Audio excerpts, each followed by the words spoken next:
বিরাদানে ইসলাম, কিয়ামতের দিন হাসরের ময়দানে সকলের হিসাব হবে। এইরকমই कियामत के दिन बीवी से सवाल होगा, वाइफ से सवाल होगा। नंबर 1, कियामत के दिन बीवी से भी सवाल किया जाएगा, बीवी से भी पूछा जाएगा। अल्लाह तबारक व तआला हर बंदे से उसके अमल का हिसाब लेगा। बीवी से पूछा जाएगा कि उसने शौहर की इतायत की है या नहीं, उसने शौहर की इताअत की या नहीं। नंबर 2, अपनी शर्म व हया, अपनी शर्म व हया और इज्जत की हिफाजत की या नहीं। शौहर के हुकूक अदा की या नहीं, शौहर के हुकूक अदा किए या नहीं। 1 নম্বর, কিয়ামতের দিনে স্ত্রীগণকেও প্রশ্ন করা হবে, জিজ্ঞাসা করা হবে।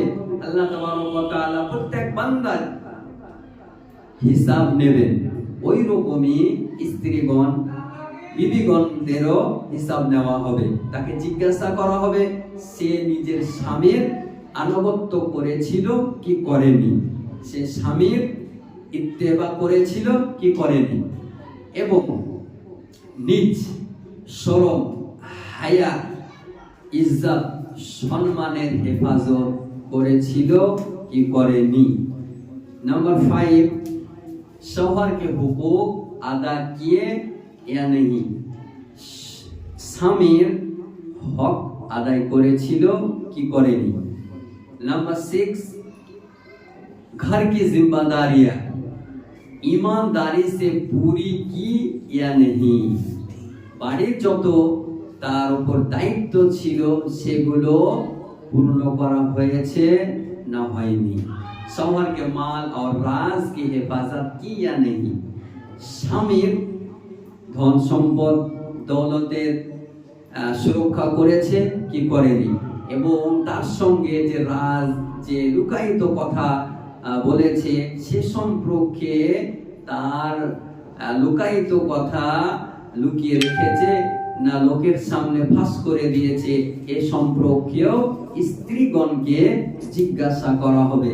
नंबर 7, ওয়ালিদাইন और ससुराल के साथ सुलूक कैसा रखा, নিজ অভিভাবক এবং শ্বশুর মহাশয়ের সঙ্গে কেমন ব্যবহার করেছিল।